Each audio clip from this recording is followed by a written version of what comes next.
Assalamualaikum warahmatullahi wabarakatuh. Izin gue perkenalkan, nama saya Dian Putra Tavia dengan NIM 21103001087.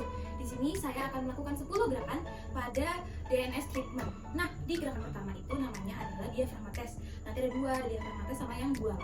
Nah, untuk yang diafragma test itu kita bisa minta pasien untuk klik belakang karena yang diperiksa di bagian kanan. Oke. Kita perhatikan pada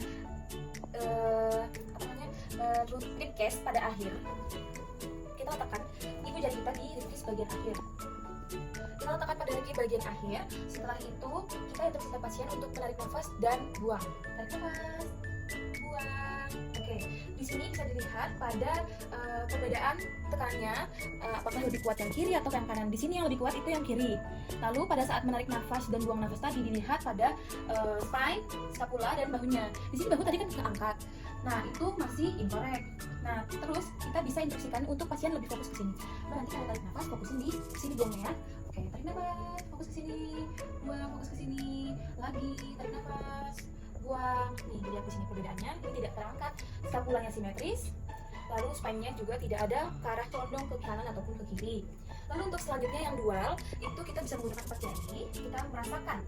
Jadi di sini perbedaannya yang satu jari, yang satunya 4 jari.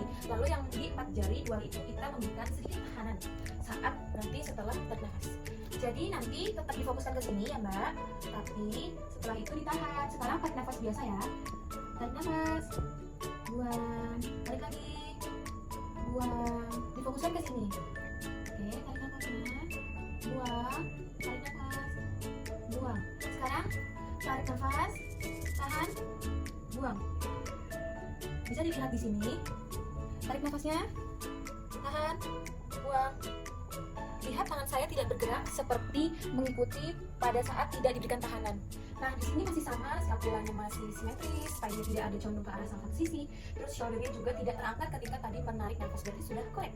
Lalu gerakan keduanya itu adalah intra-abdominal pressure test, dimana nanti bisa tiduran ya. Oke.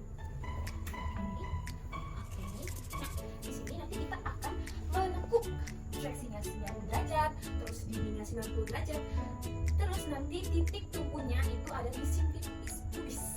Nah, nanti kita akan memeriksa pada bagian rib cage, abdominal, rectus abdominalnya, terus di chest spine, terus di bahu. Dilihat ini masih ke arah protraksi, kita harus retraksikan. Oke, sekarang bisa diangkat kakinya. Oke, terus ini diposisikan 90 derajat. Oke, tahan. Dilihat sini. Ini masih ke arah anterior sekali ini rib cage-nya. Kita netralkan dulu. Oke. Lalu di abdominal wall-nya di sini juga tidak lagi membentuk chest spine yang jelas, ya.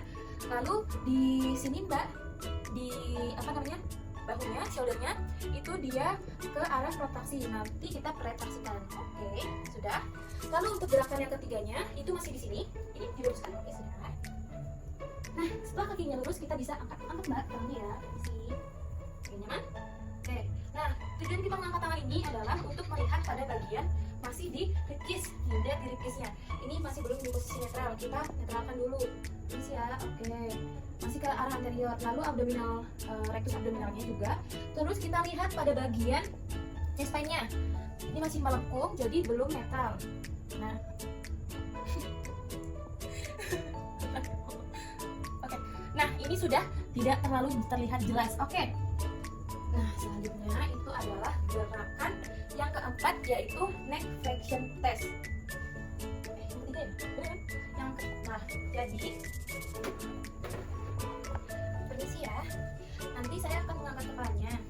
Oke. Nah, sekarang bisa ditekuk nggak kepalanya? Bisa.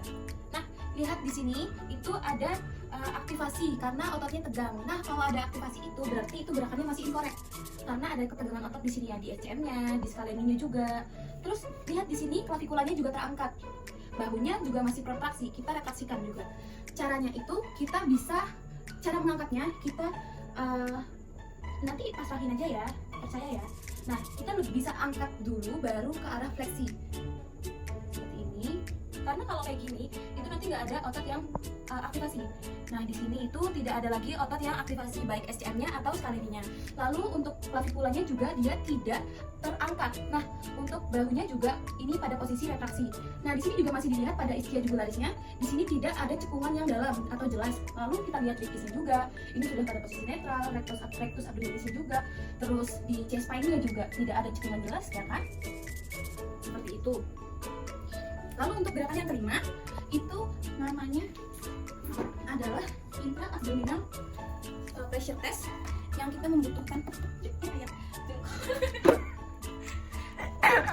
ya, kita membutuhkan kursi kecil untuk membantu.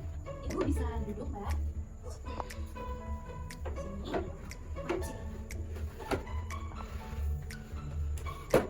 Nah, di sini kita periksa pada perut bagian bawah. IFV-nya juga. Jadi, sini ya. Nah, di sini pada bagian ini kita periksa pada perut bagian bawah. Ini kalau di sana yang seperti nomor 1 ya. Nah, kita minta untuk tarik nafas dan buang nafas. Tarik nafas. Kita perhatikan di sini. Masih bergerak lagi, tarik nafas. Buang, lihat di dadanya ini masih menggunakan pernafasan dada di sini. Jadi ini perubahan klavikula juga terangkat. Lalu lihat perbedaannya ketika kita minta fokuskan ke sini ya. Nanti fokus pernafasan sini ya. Tarik nafas ya. Buang nafas. Tarik nafas ya. Buang nafas. Ya kan perbedaannya, bahu tidak lagi terangkat, klavikulanya juga tidak terangkat, pernafasan dada tidak bergerak. Lalu ini simetris. Selanjutnya itu gerakan yang keenam, itu adalah hip flexion test. Mau saya ambil kursi dulu. Kita membutuhkan kursi karena ini harus dipastikan kakinya menggantung. Nah, kenapa kaki menggantung? Karena di sini kita akan melihat adanya celah di antara skapula. Nah, di sini di antara skapulanya. Nah, di sini dilihat antara skapula itu adanya cekungan atau tidak. Lalu dilihat pada postur ini, di gerakan ini spine-nya itu cenderung ke bungkuk atau lordosis ya. Untuk spine di bagian lumbalnya ini dia lordosis kifosis. Nah, kita lihat pada spine keseluruhannya tidak ada kecenderungan ke salah satu sisi. Lalu di bagian lumbalnya di sini itu dia lordosis, tidak kifosis ya kan. Lalu kita lihat pada skapulanya ini simetris, tidak ada cekungan. Lalu ribkisnya dia tidak ada kecenderungan ke lateral pada salah satu sisi. Selanjutnya itu bisa tiduran lagi Mbak, karena di gerakan ke-7 itu ada head extension test. Itu kita bisa minta pasien seperti posisi mau push up gitu. Bisa Mbak ini dilurusin? Tapi masih di bawah. Oh, ini ya. Ini tengkurap ini namanya. Iya. Atas lagi, Cip. Ke atas lagi, Cip. Seperti ini. Kayak gini, Mbak. Nah, jadi kepalanya terangkat pakai. Nah, dilihat di sini skapulanya itu ada perbedaan nih di sini terlihat jelas karena sisi kirinya itu lebih menonjol. Lalu di sini dilihat ribkisnya. Lalu dilihat pada pelvic tail-nya dia lebih mengarah ke posterior. Terus shoulder-nya juga dilihat.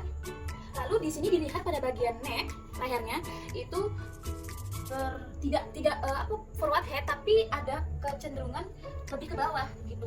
Nah, di sini ada dua otot yang aktivasi. Kita bisa maaf permisi ya, panjangkan supaya ini tidak pegel. Jadi ketika dua otot ini tidak teraktivasi itu berarti dia korek. Oke, di gerakan ke-8-nya yaitu quadruped rock forward test. Jadi ini bisa gini, naik juga, ditekuk 90 derajat. Oke, good. Ini di posisi hipnya 90 derajat. Terus ini juga 90 derajat. Nah, di sini kita bisa koreksi pada bagian kepala dulu. Nah, di sini masih kita lihat yaitu pada bagian lehernya tidak ada dua otot yang teraktivasi karena sudah lebih panjang. Nah, di sini skapulanya juga dilihat lebih condong lebih ke angkat yang di bagian kiri. Lalu dilihat spine secara keseluruhannya tidak ada mengarah ke salah satu sisi. Lalu pelvic tilt-nya itu dia sekarang mengarah ke posterior karena lebih ke belakang. Setelah itu di sini dilihat pada jari-jarinya. Nah, di sini masih ada celah. Di sini masih ada celah yang harusnya tertutup. Di sini bisa lebih gampang kalau tumpuannya itu di sini ya, Mbak. Di sini. Fokuskan tumpuan ke situ. Nanti dia otomatis rapat dan juga lurus. Oke. Sudah bisa? Oke. Nah, seperti itulah gerakan yang ke-8. Lalu untuk yang ke-9 low quadruped. Jadi untuk gerakan ke-9-nya itu low quadruped itu seperti bersujud, cuman kita lebih tajam seperti good job. Nah, seperti ini kita bisa melihat di bagian persendian di antara ini, yaitu pada humerus dan shoulder-nya. Di sini ada garis. Nah, ini terjadi ketika reaksinya itu pertemuan ini dia terlalu cekung. Nah, terus di sini kita lihat juga pada spine-nya tidak ada condong salah satu sisi. Rib cage-nya, nah di sini itu dia ada pecondongan yang di bagian sini, abdominal wall. Ketika ada masalah di rib cage-nya itu, maka otomatis sudah ada di masalah abdominal wall. Terus di sini pelvic tilt-nya itu dia condong ke anterior. Lalu di sini pada bagian head atau neck-nya juga itu dia lebih ke arah ke bawah gitu. Di sini ada otot-otot yang teraktivasi juga kayak SCM, scalene dan lainnya. Lalu di gerakan ke-10 yaitu adalah 6 mount test in front. Itu seperti gerakan kobra.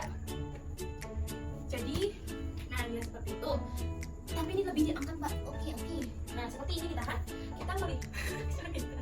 Nah, seperti ini kita melihat pada kakinya itu ini lurus, ini juga lurus. Nah, di sini itu semua menempel. Ini menempel juga.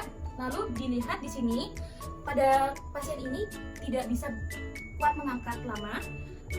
Lalu dilihat shoulder juga, dilihat spine-nya. Di sini tidak kuat, karena tidak kuat itu maka dia gerakannya hiperlordosis. Terus di rib cage-nya juga dilihat, terus pelvic tilt-nya juga dilihat, terus di head-nya, di neck-nya juga dilihat, shoulder-nya juga dilihat, lalu di jari-jarinya juga dilihat. Di sini tumpuannya, nah seperti ini.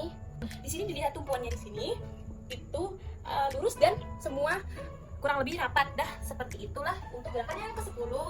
Tamatlah sudah 10 gerakan pada DMS treatment. Sekian, terima kasih. Wassalamualaikum warahmatullahi wabarakatuh.